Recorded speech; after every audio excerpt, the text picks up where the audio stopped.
Pour toi, c'est quoi la différence entre le mentoring et le coaching?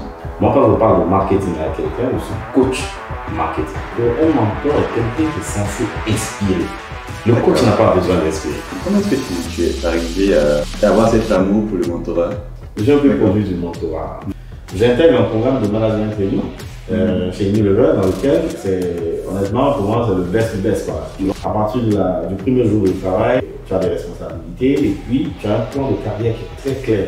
Tu as un coach et tu as un mentor. Mon mentor, par exemple, c'était le directeur général. En fait, j'ai été un pur prototype moi-même de tout ça. Quand j'ai vu comment ça marchait pour moi, je me dis, mais attends, c'est pas grave. Et s'il y avait plus de gens, tu vois? Et surtout, et s'il y avait plus de jeunes noirs. Moi, je n'ai pas fait l'adolescence, en fait. La période de 12 ans, 11 ans jusqu'à 17 ans, que déjà, mon univers était composé de ces personnes qui avaient 7 ans, 8 ans, 10 ans de plus que moi. Moi, je connais un divorce. Je connais un divorce. Mon mentor, par exemple, il m'a beaucoup aidé. Il m'a dit quelque chose de très fort. Il m'a dit, Wilfried, tu sais, cette énergie négative que tu es en train de recevoir de cette situation personnelle qui te perturbe, transfère-la en énergie positive dans ton job. Il m'a dit, Wilfried, work. Bonjour, je suis Demel Yedo. Aujourd'hui, je vous présente un nouvel épisode d'Open Mind Room, la série dans laquelle je rencontre des gens passionnés qui me parlent de leur métier. L'invité du jour, c'est Wilfried Assi. Il est expert en marketing avec plus de 15 ans d'expérience. Il a travaillé dans des multinationales, ce qui l'a amené à être aux Pays-Bas, en Afrique du Sud et même à Londres. Et depuis 2015, il est le fondateur de Mentor Afro, qui est une plateforme de coaching et de mentorat qui a accompagné plus d'une centaine de jeunes professionnels. Personnellement, j'ai beaucoup aimé cet épisode parce que Wilfried a donné beaucoup de conseils pratiques, concrets pour tous ceux qui veulent prendre en main leur carrière professionnelle. Alors si c'est ton cas, n'hésite pas à suivre cet épisode jusqu'à la fin. Merci. Salut Wilfried. Bonjour, demain. Merci d'être rendu disponible pour cet entretien. Donc comme je t'ai expliqué, l'idée de cet entretien, c'est de pouvoir voir ensemble ton parcours, tes expériences. Et puis l'objectif final, c'est que ça puisse inspirer des gens qui seraient intéressés. Et je sais que tu fais une activité de mentorat et de coaching. Ouais. Donc ce serait aussi un plaisir de pouvoir en discuter un peu plus en détail. Donc si on commence déjà par une première question très concrète, pour toi, c'est quoi la différence entre le mentoring et le coaching? Oui, bonne question. Je pense qu'il y a un amalgame généralisé, je veux dire, à la fois en Afrique et puis en Occident, dans les écoles de commerce et tout ça, sur ces deux termes-là. Le coach est quelqu'un qui vient t'aider sur un besoin idéalement fonctionnel, professionnel. Voilà. Donc, moi, quand je parle de marketing avec quelqu'un, je suis coach marketing. Ok. Voilà. Je peux avoir un coach en finance, en Excel, ainsi de suite.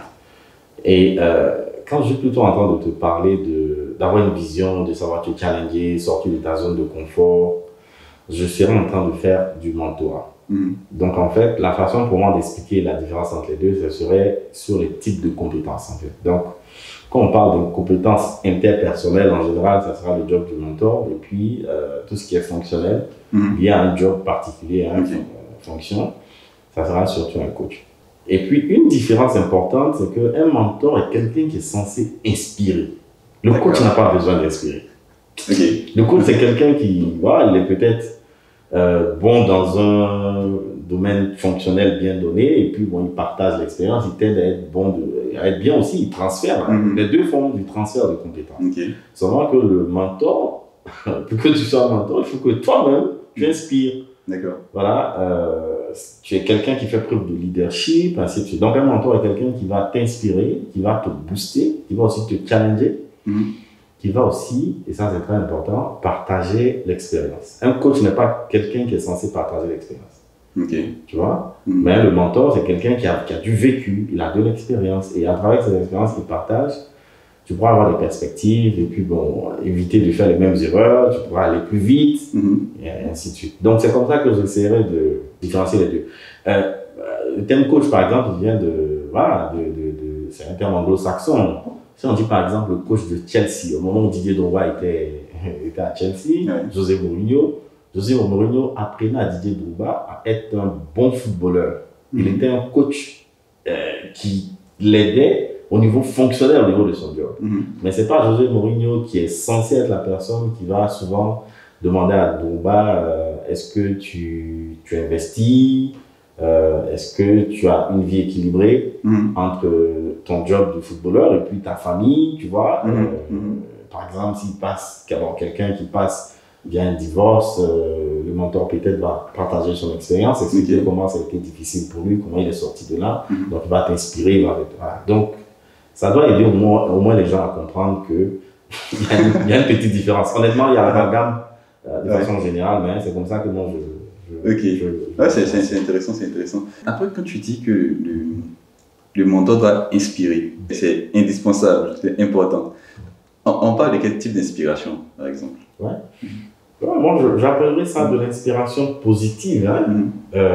Inspiration dans le sens où tu es un mentor avec quelqu'un à qui, idéalement, tu as envie de ressembler. Ou bien qui est passé par un chemin, par exemple, qui était en banque d'investissement, il a été excellent, il est percutant et tout ça. Et tu te dis, mais je veux être comme lui, je veux aussi suivre ses traces. Ainsi de suite. Donc l'inspiration vient de ces aspects-là. Ça sera moins, par exemple, il a une voiture luxueuse, voilà, il a le dernier téléphone, ou bien il a un jet privé tout le temps, tout ça, c'est pas ça l'inspiration. Non, l'inspiration, c'est cette chose-là, en fait, que tu vois chez l'autre qui peut, toi, te transformer. C'est pas tant les biens matériels. Non, ça n'a rien à voir. D'accord, mais comment est-ce que tu es arrivé à avoir cet amour pour le mentorat et ce coaching? Belle question. En fait, je suis un peu produit de ça. Je suis un peu produit du mentorat. En fait, moi, je suis quelqu'un qui déjà, quand j'étais en classe de 6e, donc j'arrivais au collège, qui se disait, il faut que je sois grand, il faut que j'avais mon grand frère, en fait, qui a 7 ans de plus que moi, à qui je voulais ressembler. Depuis que je suis petit, on me dit, il est intelligent, il a commencé à lire à 3 ans, il a fait un bac scientifique. Moi aussi, je dois faire un bac scientifique. Je suis même dans l'école où il était, tu vois. Et donc, et lui aussi, il avait des amis. Il avait aussi souvent des grands frères de quartier, de la cité et tout ça, qui étaient des gens qui travaillaient déjà, qui l'inspiraient, et ainsi de suite. Et je passais mon temps à être avec ces gens-là, en fait. Donc, je le dis, je l'ai écrit récemment, j'ai même dit que moi, je n'ai pas fait l'adolescence, en fait. La période de 12 ans, 11 ans jusqu'à 17 ans, où tu es livré à toi-même, tu cherches à prendre une cigarette, à faire un peu les casses, faire des erreurs et tout ça. Moi, je n'ai pas connu ça. Parce que déjà, mon univers était composé de ces personnes qui avaient 7 ans, 8 ans, 10 ans de plus que moi. Ça m'a fait rentrer à des endroits très vite. Par exemple, moi, j'étais en boîte de nuit en soirée, je n'ai jamais été en matinée. Dans notre temps, il y avait ce qu'on appelait la matinée. La matinée, c'était à 14h, 15h pour les adolescents et tout ça. Moi, je n'ai jamais connu ça. Là où on s'habille avec les gros pantalons pour essayer de ressembler aux petits américains noirs et tout ça, je n'ai jamais connu. Moi, déjà, j'avais un style de quelqu'un qui était jeune travailleur, cadre dynamique, alors que j'étais très petit. Et donc, ça m'aide en fait à passer plein d'étapes, à éviter plein d'erreurs et puis à avoir des repères en fait en termes de qui je veux être, à qui je veux ressembler et tout ça. Et après, quand j'arrive, j'ai 18 ans, eux, ils ont 25 ans, ils ont 30 ans, ils sont déjà en exercice, donc je parle avec eux. Et en ce moment, moi, je suis en classe préparatoire. C'est un endroit où tu dois sûrement connaître. À l'INPHB, c'est beaucoup de pression, de stress et ainsi de suite. Il y a des gens qui abandonnent, mais moi, c'est le moment pour moi pour m'éclater, quoi. D'accord, pourquoi? Non, le moment pour moi pour m'éclater, parce que dès que j'arrive et que, par exemple, il y a un monsieur qui rentre avec une barbe blanche, avec une blouse blanche, qui ne dit pas bonjour à quelqu'un, qui commence à te parler de la matrice, ainsi de suite, il y a des gens dans la salle qui étaient même des majorants dans les lycées d'excellence qui se disent, mais je suis dans quoi là? Mais moi, ça me fait rire en fait, parce que je comprends automatiquement que, en fait, c'est un jeu de rôle. Tu vois? Donc, tu as beaucoup plus de recul. Voilà, beaucoup plus de recul, tu sais sentir les choses, là où des gens vont stresser, c'est drôle pour toi parce que tu vois l'idée après en fait. Tu vois? Et donc, ça m'a aidé comme ça. Et après aussi en entreprise, j'intègre un programme de management training chez Unilever dans lequel, honnêtement, pour moi, c'est le best du best. Quoi, tu vois? C'est à partir du premier jour de travail, tu as des responsabilités et puis tu as un plan de carrière qui est très clair.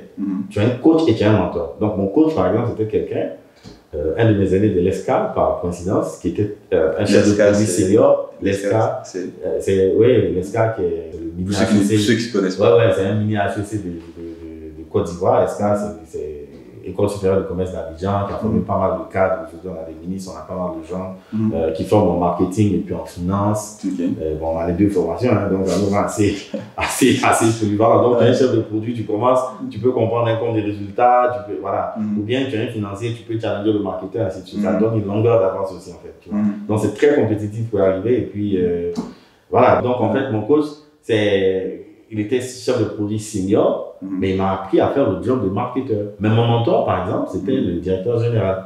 D'accord. Voilà. Et il y a par exemple, celui qui était management training qui était en finance, son mentor était peut-être le directeur d'usine. Donc quelqu'un de très senior, mais qui n'est pas de la même fonction que toi. Le mentor n'est pas censé être de la même fonction que toi. Parce que vous devez pas obligé. Non, pas obligé du tout. Mais quand il arrive que c'est quelqu'un de la même fonction que toi, il faut faire très attention parce que vous ne devez pas passer votre temps à parler de ce qui est fonctionnel. Voilà, tu vois, c'est là qu'il faut comprendre aussi la différence. Donc bon, voilà, et comme ça, tu as un coach, tu as un mentor, tu parles de DG en question qui était M. Serge Andero, que je salue au passage, qui, quand je devais faire une promotion, par exemple, me challengeait, me posait des questions, c'est quoi les petits milestones, ainsi de suite. Bon, t'es jeune débutant, tu ne sais même pas de quoi il s'agit, mais grâce à cette opportunité de parler à ce... Voilà, moi j'étais chef de produit, il y avait en-dessus de moi un manager, une directrice, au-dessus de la directrice, il y avait le PDG. Donc tu as la possibilité, tout junior, de parler à quelqu'un qui est senior, ton esprit s'ouvre. Maintenant, il te parle, il te donne des outils, il te challenge, il te dit, mais va voir telle personne, et il te guide, et ainsi de suite. C'est extraordinaire. Et donc, ça m'aide comme ça. Et puis après, je suis en Afrique du Sud, pareil. Les projets sur lesquels je travaille me font interagir, par exemple, avec Dave Lewis. Pendant que tu es à Unilever. Chez Unilever. Dave Lewis qui était dans le board global de Unilever, il était président d'une catégorie et tout ça. Et je l'approche, je me demande, je veux qu'il soit mon mentor et tout. Et on se fait l'école, mais attends, c'est un niveau trop senior. Attends, moi j'étais rock level 1, il était rock level 6, quoi. C'est comme si c'était un N+5 ou... Attends, c'est truc, mais moi ça me plaisait. Voilà, donc je reste dedans. C'est par exemple le monsieur qui m'a dit, mais écoute, c'est vrai que tu es sur des activités marketing et tout ça, mais essaie de prendre toutes les marques sur lesquelles tu travailles et clarifie le purpose de chaque marque. Voilà. Bon, c'est là que tout commence. Hein? Le purpose. Hein? Le purpose, donc la raison d'être de chaque marque. Une autre façon de faire du marketing aujourd'hui, ça devient un peu la tendance, c'est que, et ça, attends, je te dis ça, c'est depuis 2011-2012. Hein? Et donc, c'est là que je commence à comprendre que, écoute, la narrative, comme on dit en anglais, le storytelling doit changer. Je ne vends pas des produits qui ont des bénéfices fonctionnels, mais je vends des produits, en fait, qui répondent à un besoin humain. Et tu vois, et le discours est différent. Et après, moi, j'arrive à en parler aussi, je fais asseoir mes équipes, après je suis nommé manager, ainsi de suite. Et naturellement, en fait, ça a commencé à être naturel chez moi, le fait de voir certaines personnes qui débutaient, ou bien des gens qui venaient d'une autre entreprise, mais qui ne comprenaient pas les codes de Unilever, je les faisais asseoir, je leur donnais des formations, je parlais avec eux, j'essayais de les guider aussi, ainsi de suite. Donc ça s'est fait naturellement. Et un jour, j'ai une manager que j'avais, Nana Akissi, qui est toujours chez Unilever, directrice là-bas, qui elle est venue, elle a dit, mais Wilfried, qu'est-ce que tu fais? Je dis non, que je suis en train d'expliquer aux équipes, aux chefs de produits et tout ça, comment on fait un best launch, perfect launch. Elle a dit, mais you will end up in education. Je dis, mais pourquoi tu dis ça? Elle a dit, non, you naturally lack transferring knowledge. I've seen it. Peut-être qu'elle était prophète. Hein. Aujourd'hui, c'est ce qui est en train de se passer. En fait. Donc, ça, j'ai évolué dedans. Voilà, j'ai évolué dedans. Bon, enfin, et ça, c'était en quelle année que tu as dit ça? Non, ça, c'était en 2000. Là, j'étais nouvellement manager 2012. 2012. C'est là que tu dis que tu... Fin 2012, début 2013, c'est là qu'elle me dit... Qu'elle sent un appel voilà, vers l'éducation. Toujours dans l'éducation, parce que c'est quelque chose que tu fais naturellement. Après, ça se faisait. Tu vois, moi, j'ai été dans un programme talent, à la fin, chez Unilever, chez Friesland Campina, généralement dans les entreprises où j'ai été. Chez Friesland Campina. Friesland Campina, qui est un groupe néerlandais, très bien implanté en Afrique, qui produit la marque de lait Bonnet Rouge. Ah, d'accord. Voilà. Bonnet Rouge, par exemple, ceux qui sont en Côte d'Ivoire, au Congo, au Gabon, et tout ça, ils connaissent. On en vend aussi en France, en Italie. Je ne connais pas du tout la société. En fait, c'est en griffe, un petit Danone, en fait, chez les Néerlandais, parce que, bon, Danone, c'est 30 milliards d'euros de chiffre d'affaires, là où Friesland Campina, c'est 12 ou 11 environ. D'accord, ils sont quand même... Mais c'est énorme, hein. C'est un grand groupe. un groupe que j'ai beaucoup aimé aussi parce que, et Unilever, c'est quoi, 45 milliards d'euros ou bien de dollars de chiffre d'affaires. Et étant chez Friesland Campina, je retrouve des gens de Coca-Cola, des gens de Nestlé, des gens de Unilever. Et j'ai beaucoup apprécié cette expérience parce que c'était un melting pot. Et ça, c'était après Unilever. Et pour la petite histoire, en fait, c'est que Unilever, moi, j'ai réussi mon programme Management Training. J'avais été envoyé en Afrique du Sud à la base pour 7 mois, mais je ne suis jamais revenu à Abidjan. Quand je suis parti, le groupe là-bas a trouvé que, écoute, Wilfried, il avait plus apporté au business s'il est en Afrique du Sud. J'ai été nommé Regional Marketing Manager, je couvrais 19 pays avec l'équipe et tout ça. Donc, des pays depuis l'Éthiopie, l'Angola, Djibouti, la RDC, le Cameroun, le Gabon jusqu'à l'île Maurice, Zimbabwe, Zambie et tout ça. Toute la zone. Très belle expérience. J'ai fait ça pendant 2 ans. Et bon, j'ai été approché par un recruteur qui m'a parlé de Friesland Campina, qui avait acheté une usine en Côte d'Ivoire, l'usine de Hollande, et qui voulait redynamiser les activités en Afrique de l'Ouest et tout ça. Et donc, je passe le test et je tombe sur M. Marc Desenfants. M. Marc Desenfants, qui est un ancien directeur général de Unilever Afrique de l'Ouest francophone, qui est le DG de l'autre côté. Bon, je crois que quand moi je suis rentré en tant que management training, 3 mois après, il est parti, on appelle l'itération. Mais bon, je crois qu'il a pris le temps de vérifier un peu ce qu'il fait et tout ça. Donc ça se passe bien. On me paye le billet, le conteneur, je prends mes affaires, je rentre à Abidjan, tout se passe bien, je dois tout mettre en place. Tu vois, parce que c'est maintenant qu'il faut écrire une stratégie. Il y a eu un gap en fait, c'est que Friesland avait été en 2009 en Côte d'Ivoire à cause de la guerre, ils ont fermé, ils ont eu un bureau à Accra. D'accord. Donc ils faisaient que du trading et maintenant il fallait faire du marketing. Donc après tellement d'années, personne ne m'a fait de passation. Il fallait tout mettre en place, donc monter des études, voyager dans les pays. Donc je couvrais 7 pays et cette fois-ci j'étais dans le board. D'accord. J'étais dans le board.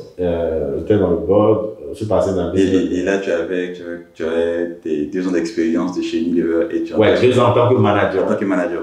Tu nous avais fait combien de temps au total? Au total, environ 6 ans. 6 ans, d'accord. Environ 6 ans, parce que j'ai fait management training 3 ans et demi, 4 ans environ. Et puis, avant d'être nommé manager, et puis c'est là que je rejoins Friesland. Et donc, très belle expérience parce qu'il fallait tout mettre en place.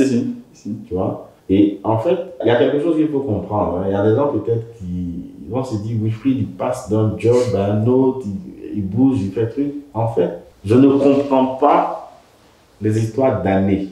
Moi, je comprends les skills. Ça veut dire que chaque job t'apporte un type de compétence. Et ça, comment j'ai été inspiré par ça, c'est qu'avant que je sois envoyé en Afrique du Sud, j'ai vu un document qui a été écrit par à la fois l'équipe d'Afrique du Sud qui me recevait et l'équipe d'Abidjan qui m'envoyait sur en fait cette expérience de 7 mois que je partais faire.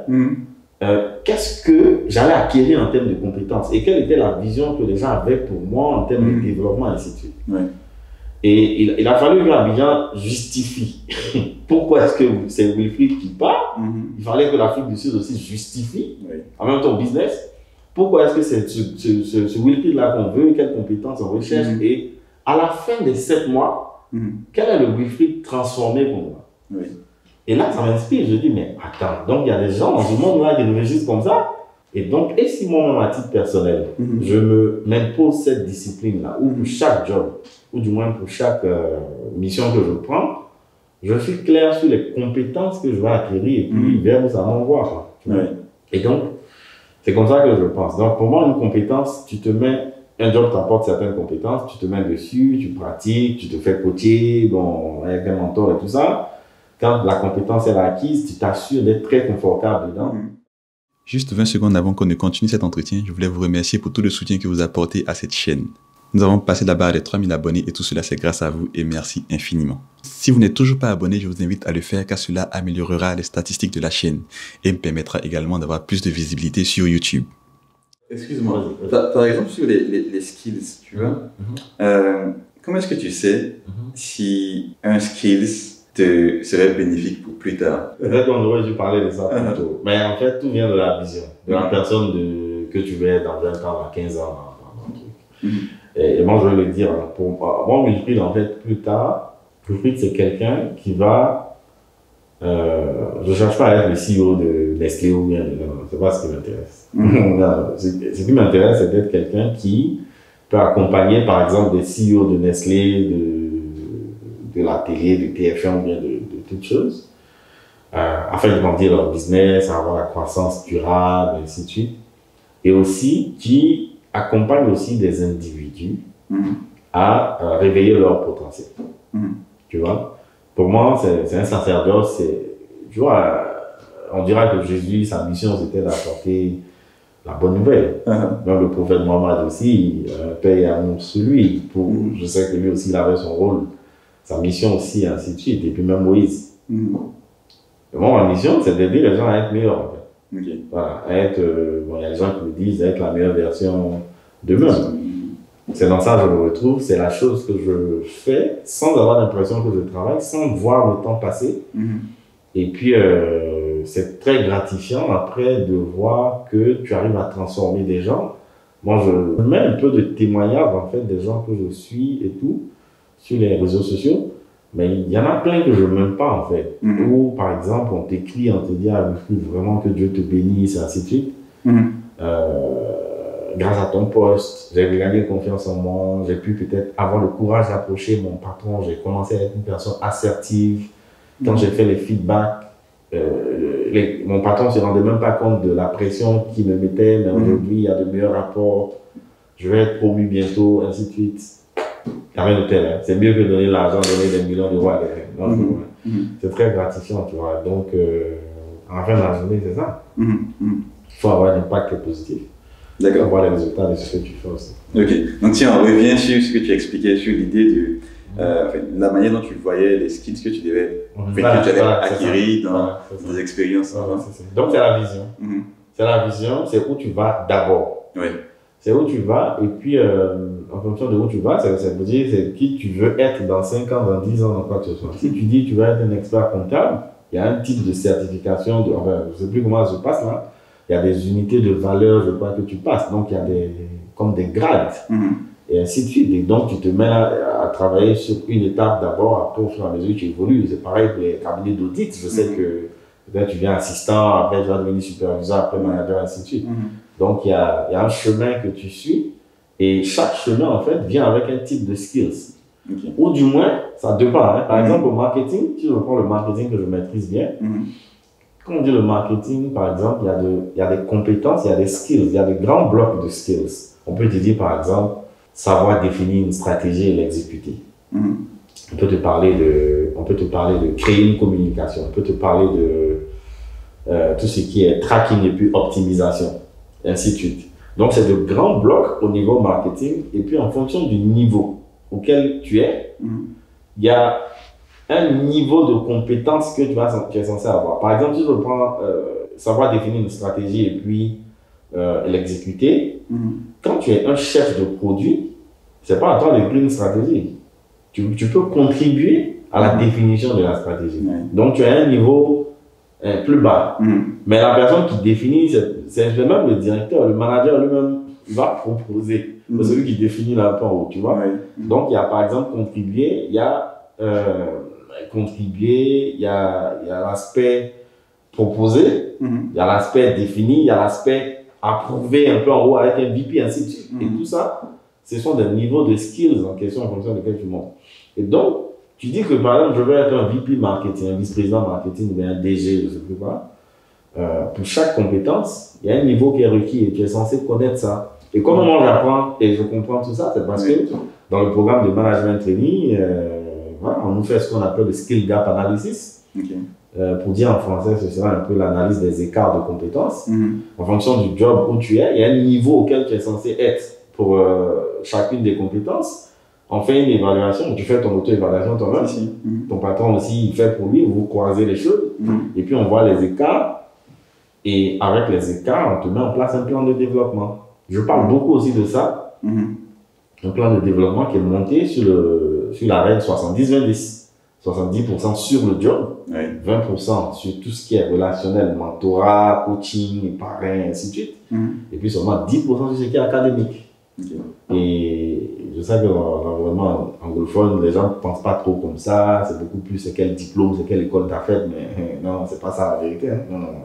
70% de tes compétences viendront du job. Ouais. Et quand je dis job, les missions qu'on te confie, les changements de rôle, même si tu bouges de façon latérale, hein, du marketing à la vente, ou bien tu fais du trade marketing, ainsi de suite, tu vas acquérir pas mal de choses quand on t'expose à d'autres marchés. Et c'est ce qu'ils ont fait avec moi. En fait, j'ai été un pur prototype moi-même de tout ça. Ouais. Et quand j'ai vu comment ça marchait pour moi, je me dis, mais attends, c'est pas grave. Et s'il y avait plus de gens, tu vois? Et surtout, et s'il y avait plus de jeunes noirs, Oui. comme moi, qui arrivaient à... Malheureusement, ça coûte cher ce genre de programme pour les multinationales. Donc, on va forcément sélectionner, tu vois, la crème de la crème. C'est pas toute modestie mise à part, c'est comme ça fonctionne. Qu'on va exposer à ça. Et donc, je me suis dit, mais attends, comment est-ce que tu mets en place une plateforme, ou bien tu crées un système où ce type de compétences-là sont vulgarisées, cette façon d'apprendre, tu vois, par exemple, la partie 20%, là, coaching, mentorat, moi, ça, c'est ma chose, ça. Tu vois, c'est vraiment ma chose, c'est vraiment sur ça que moi, je veux me focus, et ça sera un peu le comment de mentorat afro. D'accord. Avant qu'on arrive sur mentorat afro, parce que ça m'intéresse aussi, j'aimerais que tu m'en parles un peu plus. Tu as parlé de beaucoup de choses. Donc, tu as parlé du mentor. Moi, j'ai une question. Est-ce que le mentor, est-ce qu'on est obligé d'avoir un seul mentor? Et est-ce qu'on doit changer de mentor au fur et à mesure qu'on évolue dans la vie? Bonne question. Ce sont de bonnes questions. Bon, enfin, moi, j'ai jamais eu un seul mentor. Honnêtement, moi, je parle à une multitude de personnes. Tu vois, des gens de différents domaines, des gens européens, des gens africains, des gens américains, enfin, différentes cultures et tout ça, parce que je veux, I want to broaden, tu vois, my understanding of things, tu vois, je veux étendre au maximum, en fait, mon cerveau, mes capacités, ainsi de suite, tu vois, plutôt que d'être ascendant. J'ai toujours dit, je suis le gars, par exemple, qui ne veut pas être celui qui a fait 30 ans en train de vendre du savon. Je suis désolé, il y a un moment, et surtout quand tu as un talent, il y a un moment où tu maîtrises la chose, après tu deviens redondant, il n'y a rien que tu apprends et tout ça. Non, ça, c'est pas mon truc. Et donc, je parle et je recommande en fait d'avoir plusieurs mentors.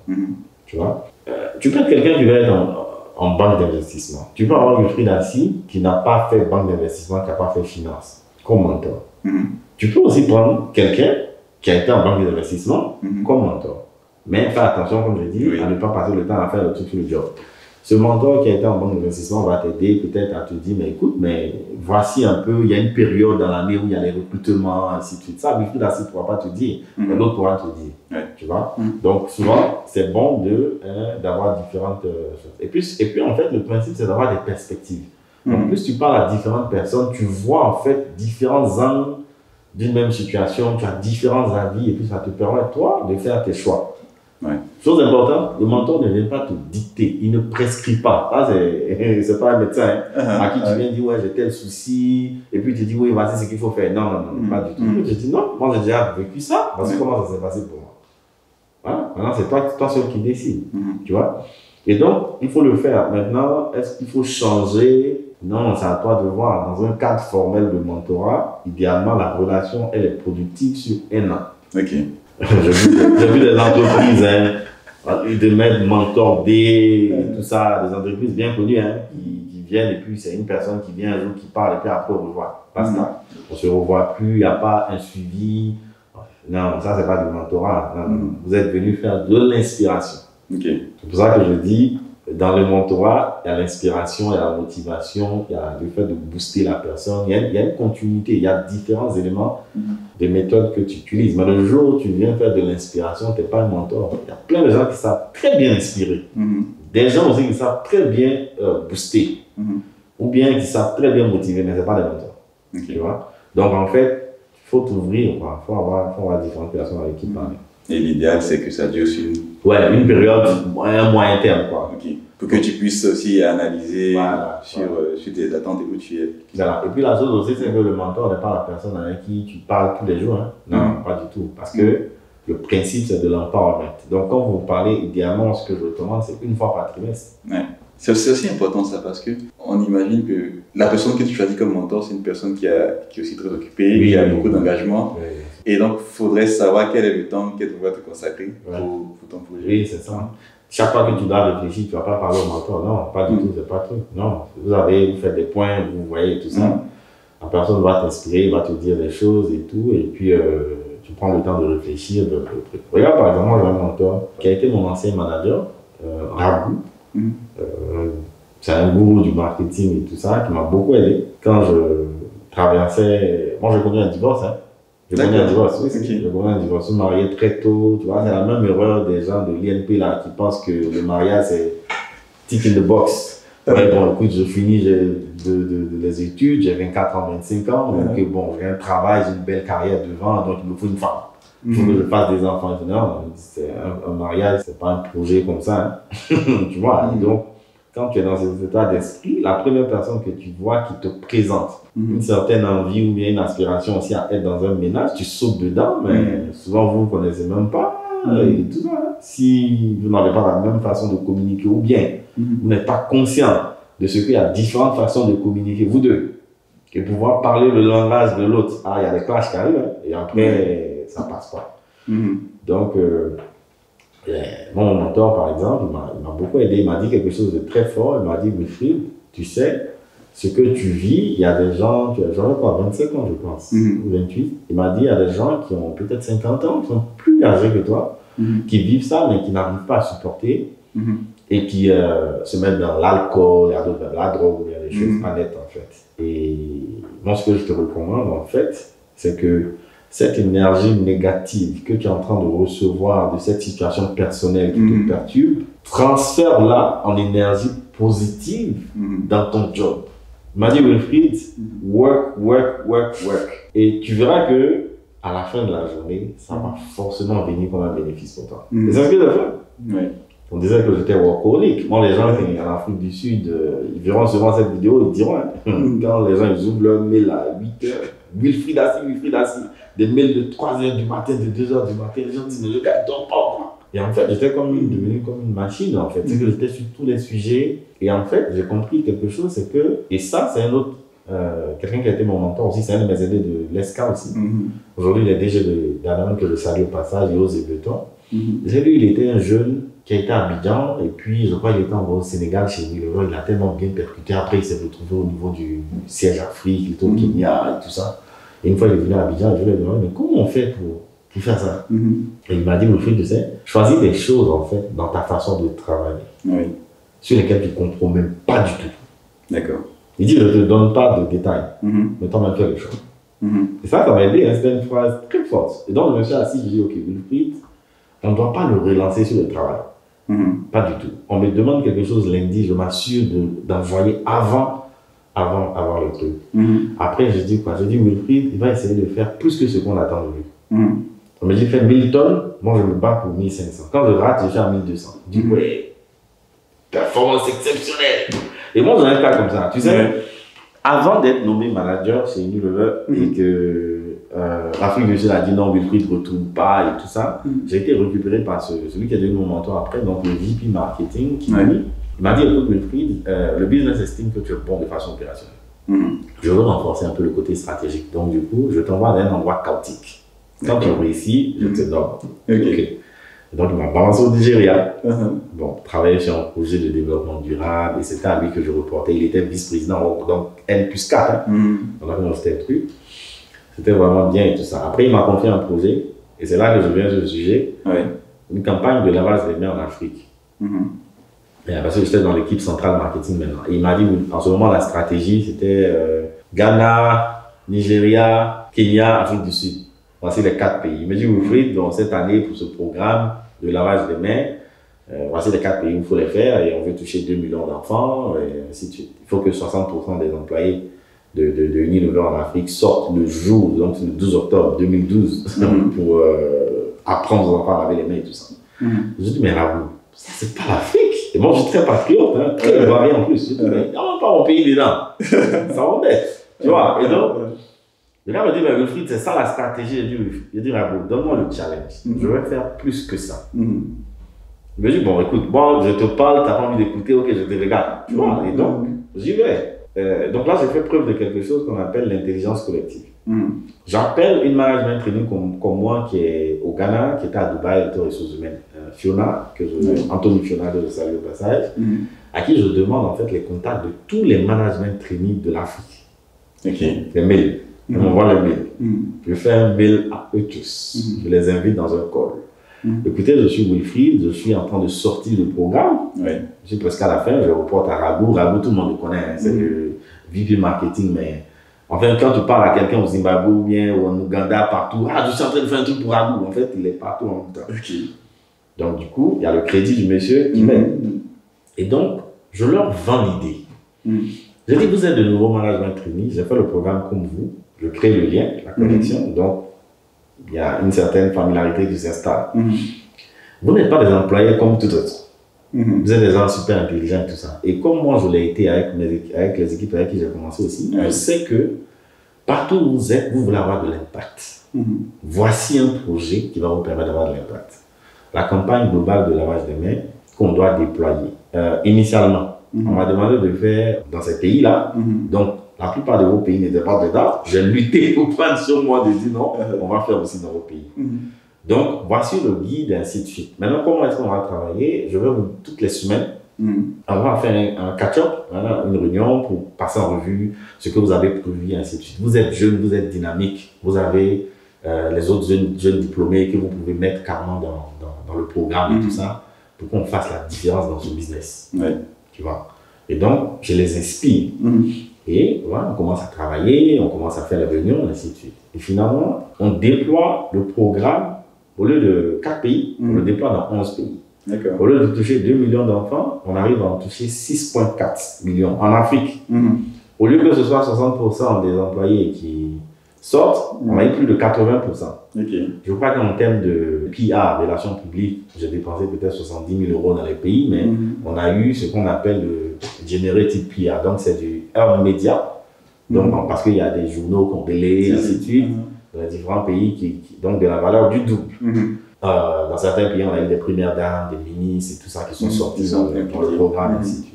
Et donc, j'ai écrit en fait le projet, comment il s'est déroulé et tout ça, et je postule pour la compétition globale de lavage de mains chez Unilever. Et un lundi matin, il y a un mail qui vient du vice-président marketing, qui a envoyé au comité exécutif Afrique, avec carrément tous les directeurs marketing, avec carrément toute l'Afrique, où il dit, il n'y a pas meilleure manière de se réveiller un lundi matin. Pour la première fois, l'Afrique a été mise sur le podium. Tu vois, Wilfried a commencé le rally call, et ainsi de suite, et tout ça. Et l'Afrique, en fait, a eu la médaille d'argent à la campagne globale de lavage des mains, juste après le Pakistan et tout ça. Et en fait, ce qui était impressionnant, et ce qui, moi, renforce ma confiance en moi, c'est que le mail du président de la marque en question qui gérait ce programme, qui a été envoyé au vice-président qui a été fondé, explique les critères pour lesquels on a eu la médaille d'argent. En fait. Ils expliquent que c'est juste le nombre de personnes touchées qui a été différent par rapport au Pakistan, ce qui a fait que l'Afrique est venue deuxième. Et ils ont été impressionnés par la façon synchronisée et uniforme avec laquelle ce projet a été déployé en Afrique. Je vais là encore. Tu vois? Et honnêtement, tu sais, en termes de... Et ça, c'est un modèle aussi qui est important, c'est qu'avant de donner une promotion à quelqu'un, assure-toi, si tu as vu le potentiel, la compétence, de construire la crédibilité en la personne. Quand le VP écrit un mail à tout le monde et qui dit ça, quand demain on apprend que Wilfried est celui à qui on a donné le job en Afrique, Regional Marketing Manager en Afrique du Sud, qui travaille sur ces pays, c'est OK, tout le monde accepte, donc ta crédibilité passe. Tout à fait. Tu vois? C'est une des raisons pour lesquelles je dis aux gens, avant de nommer quelqu'un, par exemple, assure-toi d'asseoir la crédibilité. J'ai souvent écrit sur LinkedIn, il y a des gens, des RH même qui sont venus me dire non, c'est pas comme ça. Tu nommes la personne se démerde. Non, écoute, on a tous des independent thinkers, on a tous des expériences différentes et c'est la meilleure méthode que je trouve. Donc, tu vois, voici comment est-ce que je suis nommé manager chez Unilever, tu vois. Et tout ça, c'est des expériences riches qu'il faut partager. C'est ça. Et du coup, c'est des choses que tu essaies d'apprendre dans Mentor Afro. Dans Mentor Afro. Et c'est quoi Mentor Afro? Voilà. Donc, Mentor Afro, c'est un projet sur lequel je travaille depuis des années. Si je ne l'ai pas fait sortir, c'est parce que c'est quelque chose de sérieux, honnêtement. C'est pas un truc à l'ivoirienne, à l'africaine, ainsi de suite. C'est une plateforme globale, en fait, de mentorat, coaching, qui cherchent à résoudre en fait un problème factuel. Attention, ce n'est pas du communautarisme, comme les gens l'appelleraient ici pour dire ouais, c'est un truc de noir uniquement, c'est un truc pas inclusif, non, ça n'a rien à voir. Moi, je suis factuel. Il y a un outil qu'on appelle le Global Talent Index, qui dit que, en fait, l'Afrique est le continent où il y a moins de talent en termes de quantité, qualité. Donc ça, c'est factuel. Les études ont été menées et puis bon, on arrive à montrer la chose. Je sais qu'il y a INSEAD aussi, qui a aussi cette même étude, Global Talent Index et tout, et ils arrivent à démontrer clairement que les objectifs de développement durable qui ont été signés par tous les pays et tout ça, des Nations Unies depuis 2015, risquent de ne pas être atteints en fait si il n'y a pas de création de talent. Ça c'est clair. Tu vois. Donc ça c'est vraiment factuel. Maintenant, je suis un jeune noir qui vient de Côte d'Ivoire, qui a travaillé international, qui a été parfois aux Pays-Bas, un peu partout, qui a voyagé et tout ça. Et même de ce côté de l'Europe, j'ai vu en fait la situation des Noirs dans les communautés, en fait, dans la vie. Prenons par exemple les États-Unis. Les Noirs sont ceux qui remplissent les prisons, en fait. La population carcérale est en grande partie formée de Noirs. C'est les subsahariens qui vont mourir dans la Méditerranée en rêvant, par erreur, que l'Afrique c'est l'Eldorado, enfin l'Europe c'est l'Eldorado, et puis bon, voilà, ils sont prêts à tout passer par là. Après, il y a des problèmes de corruption, des problèmes de nutrition, ainsi de suite. Mentor Afro ne vient pas, on n'est pas des activistes, c'est pas des gens qui viennent se plaindre, c'est pas des gens qui viennent dire oui, ouais, l'histoire, c'est... Non, c'est pas ça. Nous, on est factuels, voici des situations. Et en fait, le point de vue de Mentor Afro sur ça, c'est que tout ça peut être évité si on arrive à créer des talents. Il y a des gens qui diront, non, bien avant ça, il faut que les gouvernements, en fait, travaillent à ce qu'il y ait une répartition équitable des richesses. Avant ça, qui sont dans les gouvernements? C'est les individus.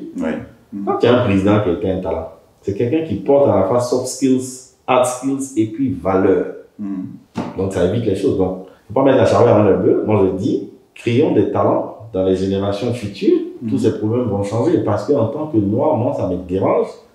Quand, par exemple, tu vois des jeunes qui... Il faut être très responsable dans la vie.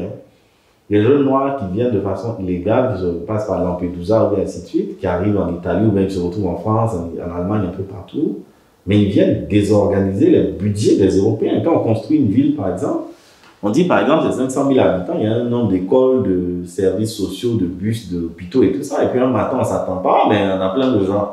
Mais ça réduit la qualité de vie des locaux. Et puis après, ces jeunes qui vont mourir dans la Méditerranée, mais ils ont des talents. Moi, je crois que tout être humain a des talents.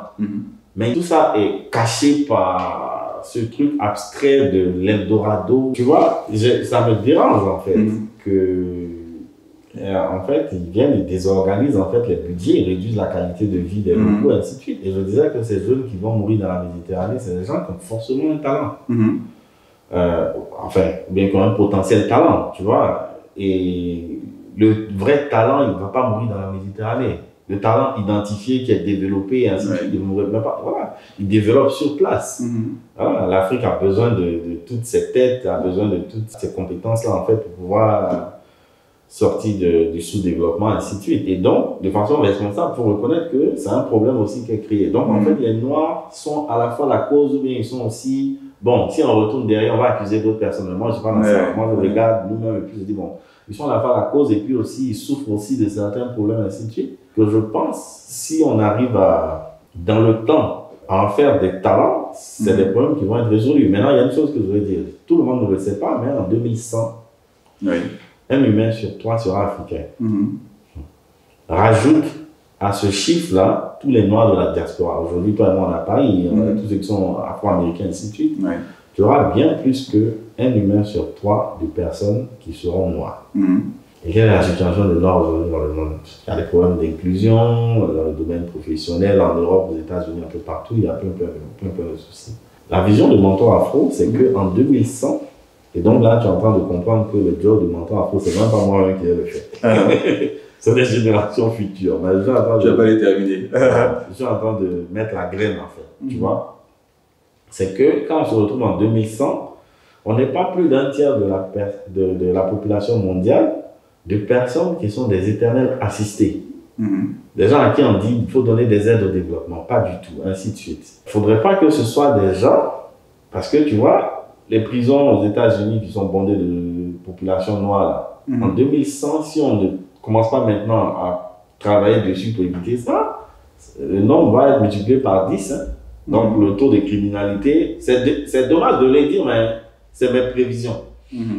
Va être multiplié par 10. Les jeunes qui sont dans l'immigration illégale, multiplié par 10, par 100, et ainsi de suite. Donc, c'est pour ça que Menton Afro essaie de créer ou de construire des talents pour un meilleur monde demain. Donc, ce n'est pas un job pour les Noirs, c'est un job pour tout le monde. C'est un job à la fois pour les Européens, un job à la fois pour les Américains, en fait, pour tout le monde entier. Parce que prendre du recul et puis regarde un peu comment les choses sont en train de se passer et puis dire, ok, si rien n'est fait pour changer ça, dans 100 ans, ça sera un chaos. Donc c'est comme ça que je dramatise la chose. Oui, je vois que tu dramatises très bien. Mais si on essaie de nuancer un peu, vu que tu es dans un environnement, tu vois quand même des initiatives dans ce sens, dans le sens de l'amélioration des choses, de l'encadrement des effectivement. Et ça, c'est des choses que je supporte. C'est pour ça que, bien évidemment, je pense à Menton Afro, mais je suis aussi dans d'autres associations, créées par d'autres personnes aussi. Il y a plein d'initiatives. Moi, j'encourage toutes ces choses-là, honnêtement. En fait, c'est pas... Déjà, comme je l'ai dit tout à l'heure, hein, Menton Afro, c'est pas moi-même qui vais faire. C'est pas moi seul qui vais faire. Pour l'instant, comme je suis en MGP, je suis en train de faire comprendre aussi à d'autres personnes qui vont vouloir être mentors aussi, et ainsi de suite. C'est quoi un mentor? J'ai compris que quand tu es en train de faire quelque chose qui est nouveau, fais comprendre aux gens déjà quel est le job to be done. Quelle est la chose que tu vois avant de venir. Je te promets qu'en 2020, il y a des gens qui m'ont approché. Ils devaient être mentors, mais c'était des politiciens. Ah non, c'est vrai. Parce qu'ils veulent se donner une belle image, montrer que ils aident les jeunes et tout ça. C'est pas ce qu'on recherche. On veut des gens qui naturellement. Et bon, c'est vrai, il y a des gens qui m'ont dit, mais oui, tu mets la barre tellement haute. J'ai dit, mais oui, c'est un truc world class. Il faut que quelqu'un qui est au Canada ou bien qui se retrouve, même en Chine ou quoi, il a envie de se faire accompagner par Menton Afro. Il vient et puis chose. Maintenant, pourquoi Afro?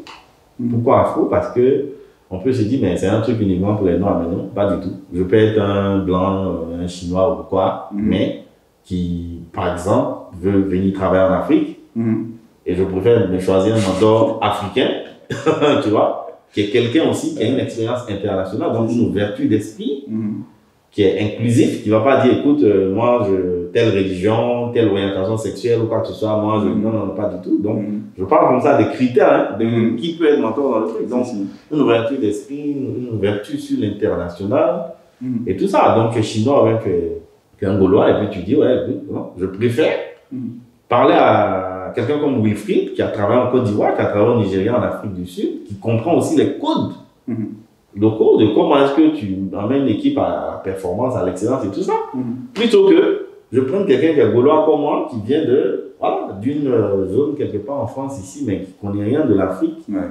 Ça ne va pas passer, tu vois. Et donc, il y a beaucoup d'initiatives. Ça aurait pu être un projet où je viens, je dis, bah, écoute, c'est du mentorat, c'est du coaching. Allez, tout le monde, monsieur, venez. Non, ce que je fais en marketing, ça s'appelle du ciblage.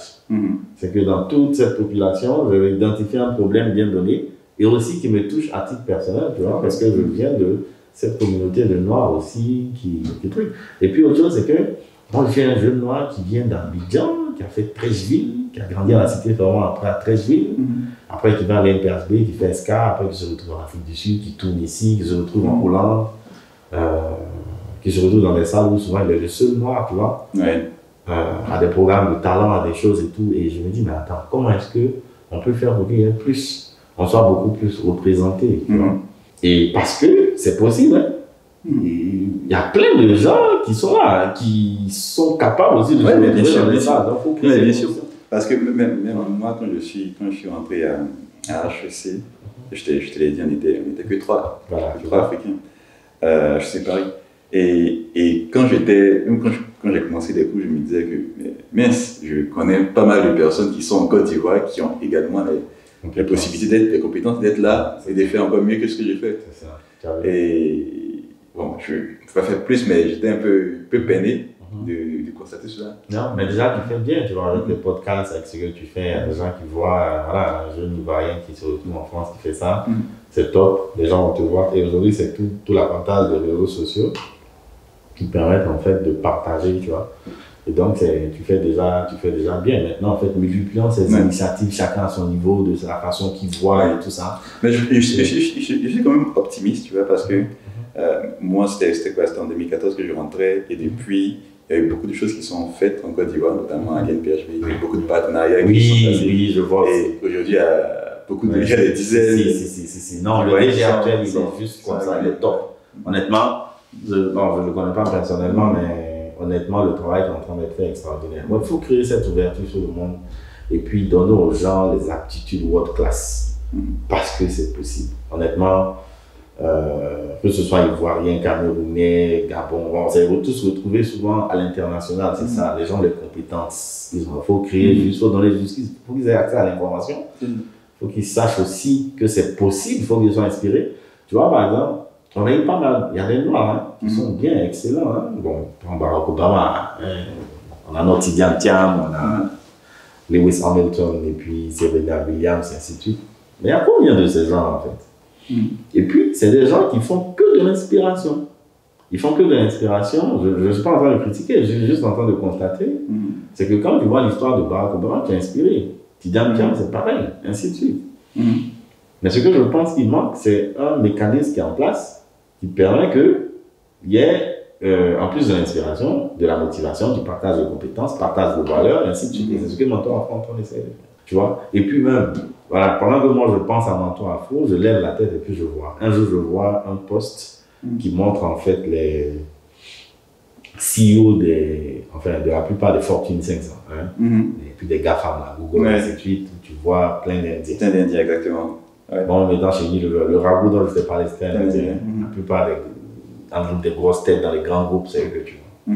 Et ça, c'est pas un truc qui se fait demain la veille. C'est un truc sur lequel ils ont travaillé depuis longtemps. Bien sûr. Moi, il y a quelqu'un qui m'a dit, eux, par exemple, ils ont des incubateurs au niveau de la tech, où ils mettent souvent les étudiants en compétition et les meilleurs qui viennent avec des projets, avec des choses, ainsi de suite. On arrive à les insérer, on arrive à obtenir des bourses, ainsi de suite. C'est ce qu'il faut faire. Aujourd'hui, moi, si vous l'avez, c'est une des puissances. Voilà, donc nous aussi, on peut y arriver. Tu vois, c'est ça, il faut avoir la vision, il faut regarder aussi ailleurs, faire du benchmarking. Et souvent, on appelle ça en marketing, still with pride.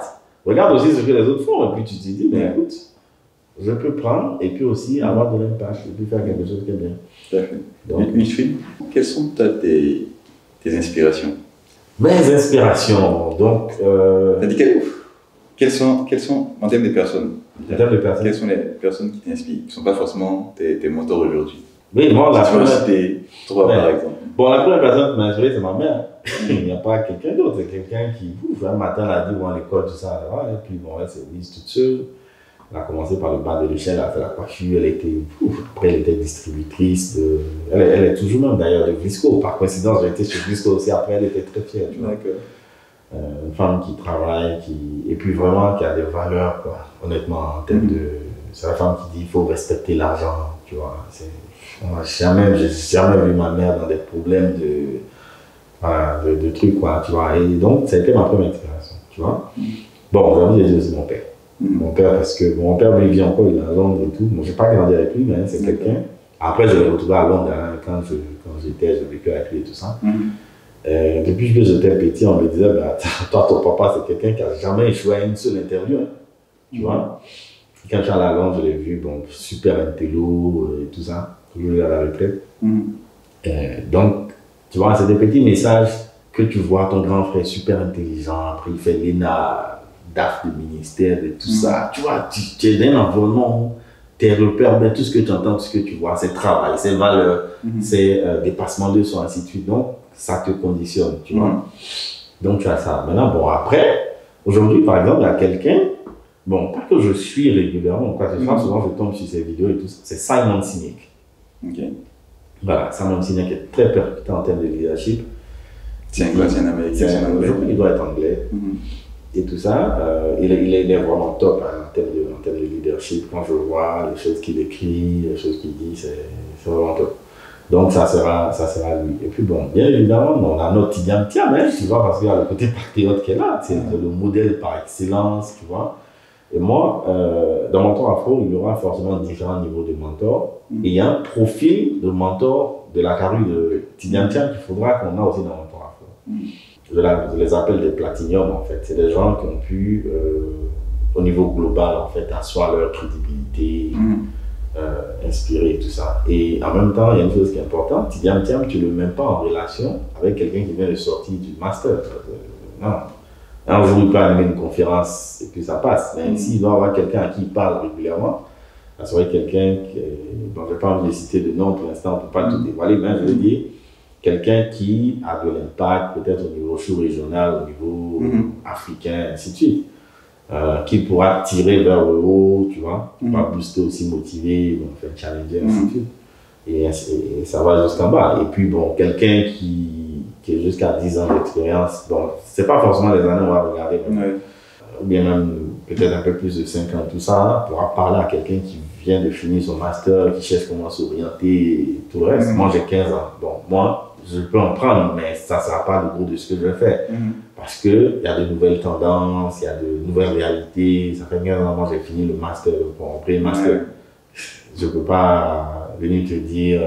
Et voilà, c'est une des raisons pour lesquelles je suis à HEC aussi. Je crois que le football, je le prends. Voilà, tu vois. Donc, d'où vient cette histoire de HEC? Beaucoup de gens. Parce que là, tu fais un. Tu veux me dire ton programme, c'est un executive master? Oui, c'est un executive master. J'ai choisi un parcours à la carte.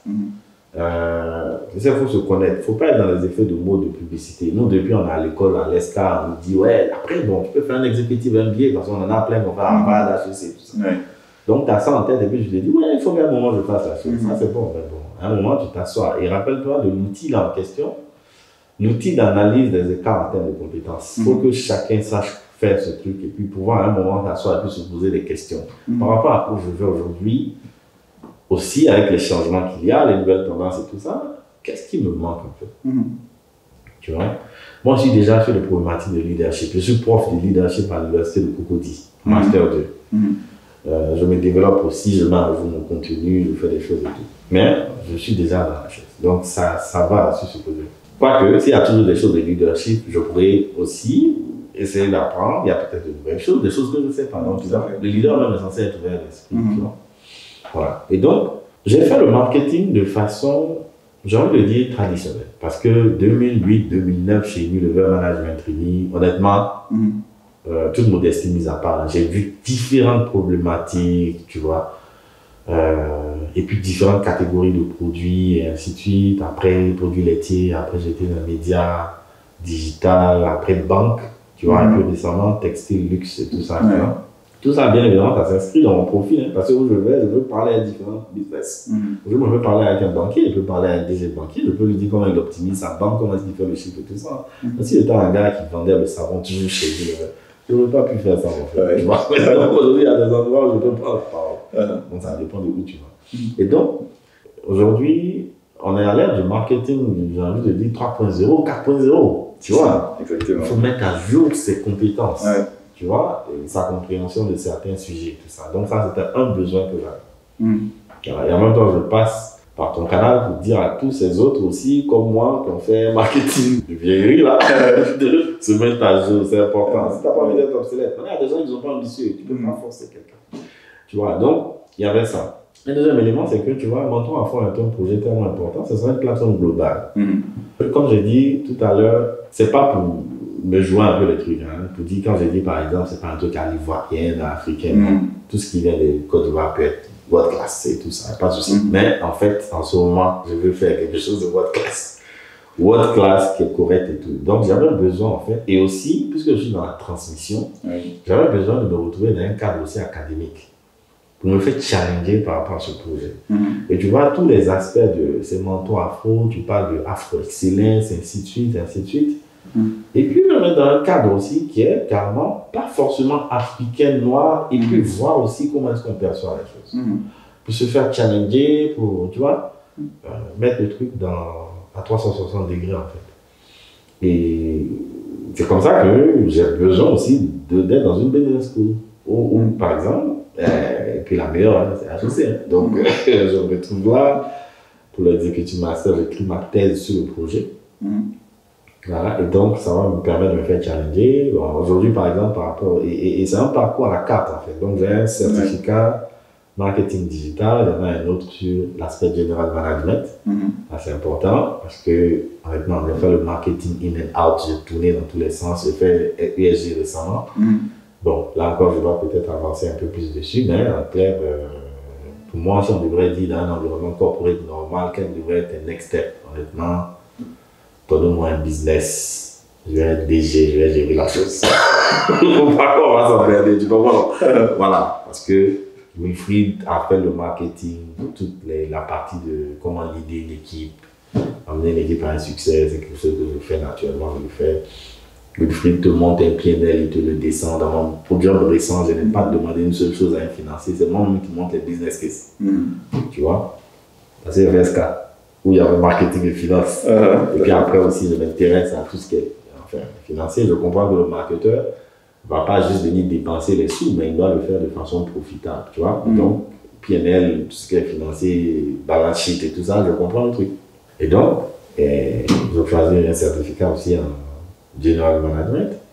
Et puis, il y en a un autre aussi, c'est innovation et puis leadership. Tu vois? Je parle de leadership tout le temps. Mais je m'assois à HEC et puis d'autres personnes vont venir me parler aussi de leadership. Et ça, en fait, le leader, c'est un des éléments importants pour lui, c'est qu'il n'est jamais satisfait, il a toujours soif d'apprendre, tu vois. Et voilà, ça va me donner de nouvelles méthodes, ça va peut-être me challenger moi-même aussi par rapport à ma chose. Parce que le leader, il évolue chaque fois, tu avances, tu rajoutes. Donc, en fait, c'est deux raisons. Tu vois, bon, maintenant, puis j'ai un côté un peu personnel aussi, c'est que moi, j'ai mon fils qui a 13 ans, qui est ici, qui est en France, qui, c'est un peu drôle, hein. En fait, qui suit Elon Musk, qui à un moment a commencé à dire que l'école, c'est pas important. Elon Musk a quand même fait de bonnes études, non? Merci. Voilà, c'est ça. Donc, avant de dire que l'école n'était pas importante. Voilà, tu me rejoins. Et donc, en fait, tu sais, au-delà du fait de cette mission que tu as d'aider les gens à se développer, ainsi de suite, au-delà de la mission, tu as ta propre responsabilité en tant que père, quoi. Exactement. Tu vois, tu ne peux pas rester ces choses en train de se faire et puis tu regardes ça. Il faut que Daddy soit là et qu'il fasse comprendre à son fils que non, mais attention, parce que tu as bien compris le message. Et c'est un peu un appel aussi à toutes ces personnes bien suivies et tout ça, nuancer les choses. Ou bien quand vous prenez la parole, essayez d'expliquer le contexte, expliquer bien les choses, tu vois. Parce que plein d'enfants, dans ce cas, ils ont écouté ça et ils ont estimé que non, l'école, c'est pas important. Donc, le petit à 13 ans, lui, ce qui l'intéresse, c'est faire du coding, monter sa société et tout ça. C'est possible, on peut avancer, mais bon, il faut lui faire comprendre que, écoute, va encore à l'école, essaie de te développer parce que même après, quand tu as ton business, comment tu sais lier un contrat, comment est-ce que, tu vois, tu sais gérer une équipe, ainsi de suite. Et voilà, c'est ce job-là qu'il faut que je rattrape. Donc ça aussi, ça me pesait dans la balance en fait, que je sois au niveau du Paris. Ok, tu vois. En fait, je pense qu'il faut aussi, en fait, le même travail qu'on fait pour les autres, il faut aussi le faire pour sa famille, pour ses proches. C'est pour ça que je vais parler de responsabilité. Tu vois, normalement, tu garantis la maison d'abord avant de faire ailleurs, tu vois. Mais bon, ça peut arriver hein, que tu aies un enfant comme ça. Mais en fait, c'est cool. Mais c'est quelqu'un un petit à 13 ans qui te parle de telle fusée, te dit les trucs, je ne sais même pas de quoi il s'agit. Mais il faut un beau challenge aussi. Ouais, c'est un beau challenge, tu vois. Donc en fait, il faut sûrement l'accompagner dans ça, mais en même temps, lui permettre d'avoir les pieds sur terre aussi, et ainsi de suite. Donc il y a un encadrement qu'il faut que, en tant que papa, je fasse. Je le faisais à distance, on se voyait carrément tous les mois, 2 mois. Mais j'ai senti qu'il faut être sur place. Tu vois, pour corriger ou du moins pour ajuster les choses, tu vois. Et si tu ne le fais pas demain, tu regrettes, hein, parce qu'après, quand c'est raté, c'est raté, tu vois. Donc, Wilfried est aussi un papa responsable. C'est ça, c'est un peu ça. Donc, Wilfried, tu me dis, tu m'as dit que depuis très jeune, tu as été influencé par tes aînés, donc tu as été beaucoup plus en avance que les autres, et ça t'a poussé un peu à avoir des attitudes, on va dire, plus sérieuses, plus responsables que les gens de ta génération. Est-ce qu'aujourd'hui, c'est toujours le cas? Est-ce que tu as des attitudes de vieilles personnes, enfin, des personnes plus âgées que ce que tu dois avoir pour ton âge. Comment est-ce que tout ça impacte un peu ta vie? Comment est-ce que est le vrai Wilfried au quotidien? Non, en fait, tu as dit le vrai Wilfried. Le vrai Wilfried, c'est ce qu'on voit, hein, tu vois. Il y a un travail que chacun de nous doit essayer de faire, en fait, à être unique. Quand je dis unique, ça veut dire que tu es la même personne à la maison, au travail, ainsi de suite, ou quoi que ce soit. C'est les mêmes valeurs que tu portes et tout ça. C'est un travail hein, que chacun doit essayer de faire. Parce que généralement, les gens essaient de jouer des rôles. Et moi, j'ai déjà fait ce job-là. C'est que je suis, c'est ça, hein, tu vois. Je suis même à la maison toujours en train de parler de travail. Par exemple, ma femme, c'est quelqu'un qui va au Excel. On fait un plan budgétaire à l'année, mois par mois, avec prévision actuelle, tout ça en fait, tu vois.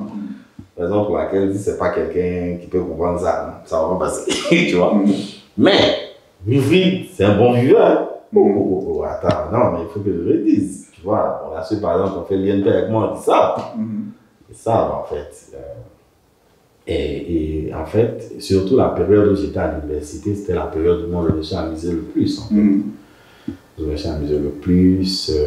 Moi, je suis quelqu'un qui a aimé les marques, en fait, plutôt, bon, d'abord à cause de la qualité, à cause du côté où ce qui est un peu distingué, et ainsi de suite. Tu vois, moi, les marques françaises, là, je portais que ça. Voilà, de la tête aux pieds, tout ça, pendant que j'étais étudiant. Bon, on va me demander si tu étais étudiant, comment tu payais ça. Ouais, ça, c'est la bonne question, il faut expliquer. C'est que tu sais, depuis que, par exemple, j'étais en seconde, moi, je suis enfant de commerçant. Donc, il y a des fois, je voyageais avec ma mère à Lomé, bon, des trucs, moi j'achetais des choses que je venais revendre. Après, j'avais des amis qui venaient, qui étaient à Paris, mais étaient un peu partout, bon, des marques de luxe, de chaussures, de gens, et puis surtout les gens qui fréquentaient, c'était des gens qui travaillaient déjà, tu vois. Donc, j'ai vendu des costumes, j'ai vendu des téléphones, j'ai vendu des choses, donc enfin. Et j'étais très conscient, tu sais, c'est pour ça que c'est important d'avoir une vision. Et que je connais des amis qui faisaient ça avec moi, avec qui souvent j'étais à l'école aussi, mais qui sont restés dans ça ou bien qui se sont limités. Mais moi, en fait, je voyais que cet argent supplémentaire que j'obtenais, en plus de l'argent de poche et tout ça, peut-être me fait plaisir. Voilà, je mettais une chaussure à 500 €, puis j'étudiant, je suis dans l'MPHB, les gens ne connaissent pas, mais moi, ça renforce ma confiance en moi, tu vois. Et donc, je me suis beaucoup amusé comme ça à l'INP. Je suis la personne qui a certains rendez-vous avec certaines personnes en boîte de nuit. Parce qu'il y a des gens que tu ne pourras pas voir. Donc, on va se voir peut-être à 2h du matin, à 2h30. Tu vois un ami qui est de passage dans une ville où tu es. Ah, écoute, on se retrouve à tel endroit, c'est là que vous pouvez échanger.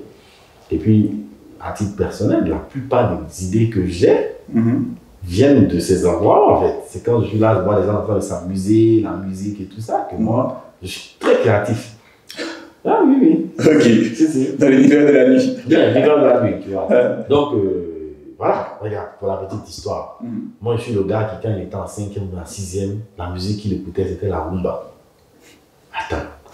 Et il y a un truc un peu drôle, c'est que je vois que quand j'étais en 4e, il y a une fille là qui me plaisait et tout ça.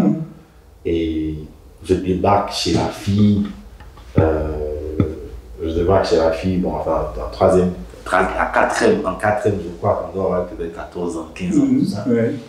Et quand je débarque chez la fille, je suis en culotte, la Florène, j'ai porté une chaussure Alden et Alden, tu vois, avec une chemise façonnable, et je suis assis là en cause, en échange et tout ça. Et sa grande sœur vient me demander, c'est qui là? Sa grande sœur. Je dis non, c'est mon ami et tout ça. Je dis, le gars, il est griffé et tout ça. Mais la fille, il n'y a rien qui a pu se passer entre elle, parce qu'elle a ce taille, les gens qui l'intéressent.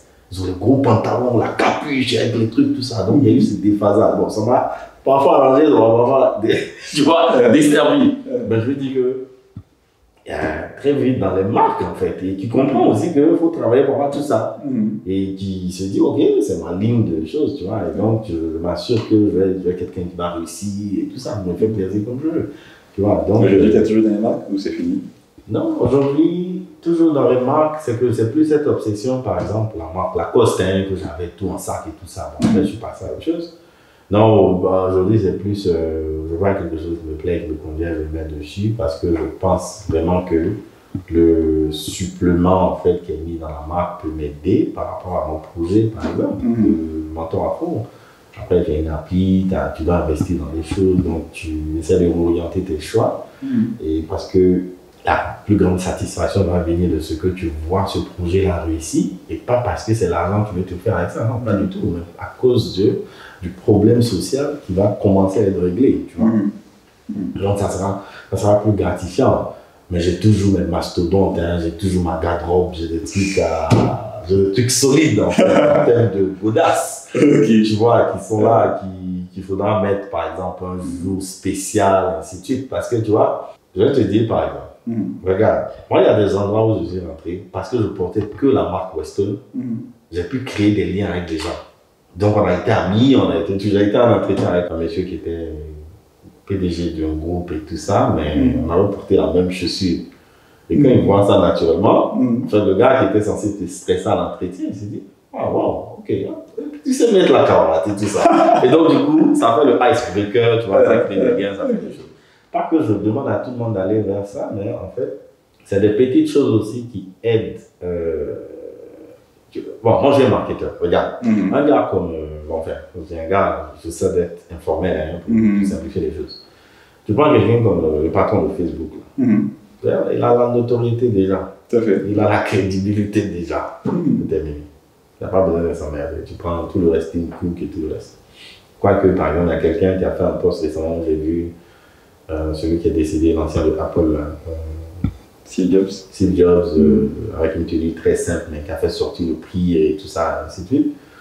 Ok. Enfin, mais ce que je veux dire, c'est qu'il y a certains endroits pour lesquels tu vas devoir utiliser les codes. Tu vois, pour te faire accepter, pour te faire comprendre, pour asseoir aussi ta crédibilité, soit par la façon de parler, ta façon de te tenir, tu vois, ou bien même comment tu es.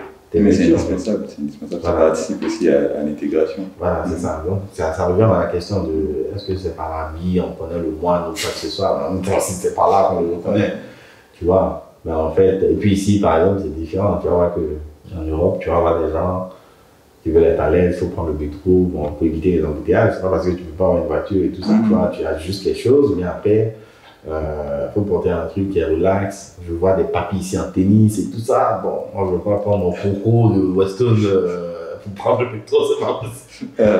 Il y a un disconnect, tu vois. Et non. Donc, il faut ajuster les choses. Bon, après, chacun fait ce qu'il veut. Mais tu vois, par exemple, le leader est quelqu'un qui, quand il connaît tout ça, donc il voit quelqu'un qui est juste dans un t-shirt et dire, il sait respecter la personne. Moi, quand je vois les gens, je vois le potentiel, je vois le talent. Je vais te raconter une histoire. Qui fait que, par exemple, moi, je ne donne plus l'argent au mendiant. C'est fini, là. Une fois, au carrefour de la Riva de Abidjan, bon, ceux qui connaissent Abidjan pourront savoir, j'arrive au feu, donc j'ai une voiture allemande et tout ça, je garde, et il y a des jeunes malgaches, je crois qu'elles sont malgaches ou quoi, tu vois, on les voit souvent qui demandent l'argent dans la rue. Donc elles viennent, elles envahissent la voiture et tout ça, demandent l'argent, demandent quelque chose. Et je fais exprès, je parle en anglais. J'ai no French, c'est ceci, c'est là, tout ça. Et la petite, qui a environ 8 ans, 9 ans, elle me dit, I do speak English. Je dis, what? Je dis, you do speak English. How do you speak English? Et la petite, elle me dit, so you were trying to escape. Tu vois, donc elle a compris le truc. Elle a compris que je parle français, mais je voulais l'éviter dans le parler anglais. Je dis, how do you speak English? Et puis elle me dit, non. Where are you from? Je dis, I'm from Niger. Je dis, how does it come that you speak English? Et donc, comment ça se fait que tu parles anglais? Et la petite me dit, I've lived in Nigeria. Je dis, wow, ok. And do you speak English? Et je te promets qu'elle parle un anglais limpide, correct. Mais elle est sur la rue, enfin elle est dans la rue, à 9 ans environ, en train de demander. Et pour moi, ici dans le leadership, je dis, mais non, mais ça c'est un sacrilège en fait. Voici quelqu'un qui a un potentiel, qui parle un anglais limpide, qui est dans la rue, il essaie de commander quelque chose pour assurer peut-être un repas, et puis il y a sa mère qui était assise quelque part, c'est ce que sa mère a fait. Pendant que tu as des gens à qui on paye l'école à 2 millions de francs CFA, donc environ 3 000 euros à Mermoz, un peu partout, qui sont là, mais même une phrase en anglais, ils ne peuvent pas dire en fait. Et ça me choque, je me dis, mais on tue le potentiel de cet enfant. Regarde, une jeune fille de 8 ans, après elle a 15 ans, après elle a 18 ans, elle devient femme. Elle devient quoi? C'est quelqu'un qui a appris à mendier. Et la chose aussi que j'ai appris, tu sais, c'est un projet sur lequel je vais travailler avec mon 3 Afro, un peu comme activité CSA et tout ça. Pour dire qu'il fallait faire sortir mendiants de la rue, les mettre dans un travail et tout. Il n'avait plus le temps de demander, de renseigner. Il y a des gens qui ont essayé des initiatives pareilles. Mais ce n'est pas des gens qui cherchent un travail. Hein. Tu ne faut pas penser qu'ils sont dans la rue parce que non, je n'ai pas de travail, donc du coup, je suis obligé de mendier. Non. Je sais que c'est leur mindset, leur état d'esprit qui est là. Ils ont l'habitude de tendre la main. Et c'est très grave, tu vois. Il y a de tout, quoi. Il y a de tout. Il y a de tout. Il y a des gens qui sont en train de mendier, soit parce que... C'est pas forcément parce qu'ils n'ont pas les moyens, tu vois, c'est juste des situations de la vie qui les ont cassés émotionnellement, qui ont fait que ils sont encore dans la rue. Après, peut-être chez nous, tu as un peu d'autres choses, quoi. Qui vient derrière ça. Enfin, il y a beaucoup d'histoires. Donc, en fait, il faut creuser. Et tu vois, moi, par exemple, je veux pas... Et puis, ça touche à un autre élément aussi, c'est que, tu vois, j'ai appris avec un mentor, je me rappelle, quand j'ai fait un programme de développement durable au niveau de Unilever en 2012 au Nigeria, j'apprenais aux enfants à se laver les mains avec de l'eau et du savon. Il n'y avait pas encore Covid, mais on savait que c'était important pour éviter le rhume et puis les maladies transmissibles par la main et tout ça. Manger la nourriture équilibrée, se brosser les dents matin et soir, et puis aussi utiliser les ampoules solaires. Au Nigeria, il y a un grand souci d'électricité et tout ça. Et pendant que je faisais le projet, dans le pilote, j'ai touché 32 000 enfants à Lagos et puis à Abuja. Et l'idée était tellement géniale que moi, je voulais communiquer, montrer ce qu'on fait en tant qu'Unilever et tout ça. On a eu même des retours des parents qui disent non, depuis que vous faites le programme, aujourd'hui l'enfant est correct et tout ça. Et en parlant avec mon mentor, il m'a dit Wilfried, il y a combien de personnes au Nigeria? Il dit bon, environ 200 millions. Il dit tu as touché 30 000 personnes. Ça représente combien? Et tu vois, il a dit il ne faut pas prendre la parole tant qu'il n'y a pas de l'impact. 30 000 personnes, toi tu es content parce que c'est truc. Et tu vois, il m'a challengé. Et c'est ça le rôle d'un mentor. Il m'a permis de rêver grand. Et donc, on m'a dit non, je ne pense pas que c'est le mot. Hein. Tu penses que c'est suffisant? 30 000 divisé par 200 millions, ça fait quoi? C'est peanut, c'est rien. Peut-être assieds-toi, prends du recul. Et essaie de bien optimiser ton programme pour qu'il soit au niveau panafricain. Et c'est comme ça qu'après, je fais un roll-out dans 5 gouvernements au niveau du Nigeria. Je touche 500 000 enfants. De 30 000 à 500 000. Et après, on développe un guide pour Unilever sur comment est-ce qu'il faut intervenir dans les trucs. En même temps, par derrière, une des problématiques, c'était que, de façon générale, Unilever dans les programmes, dans les écoles, c'était 3,6 € par contact direct. Et moi, mon programme te sortait 1 € par contact. En même temps, c'était pas que juste venir dire, ouais, écoute, la margarine Bouban et tout ça, il faut manger.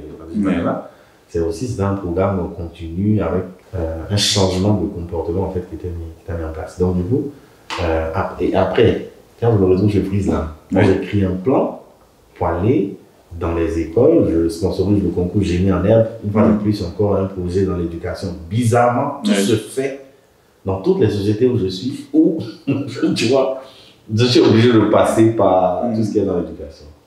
J'ai créé un programme où on touche 100 000 collégiens et lycéens, 150 000 jusqu'à 350 000 et tout ça avec un programme. J'ai présenté même en fait mon programme, mon plan d'intervention pour installer les habitudes à la journée ivoirienne. C'était une journée ivoirienne de nutrition avec des professeurs en nutrition qui venaient du Maroc, d'un peu partout. Je leur ai expliqué qu'écoutez, on parle très souvent de sensibilisation.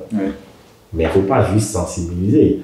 Nous, chez nous, on avait développé un modèle où on disait, le premier élément, tu sensibilises. Le deuxième élément, tu fais prendre un engagement devant les compères. Le troisième élément, tu fais pratiquer le comportement que tu veux faire pendant au moins 21 jours. Bon. Et quand j'ai développé ça, j'avais une dame, Stacy June, en fait, qui était psychologue, une américaine, qui était dans l'équipe avec moi, qui a fait sortir ce principe. Donc, 21 jours. Après, puis en partie, bon, selon le programme, on va dire mother and child. Tu vois, généralement, c'est la mère qui va vérifier que l'enfant a fait souvent les exercices, il a fait les choses. Donc, tu vas avoir ce lien-là avec quelqu'un qui fait le tracking.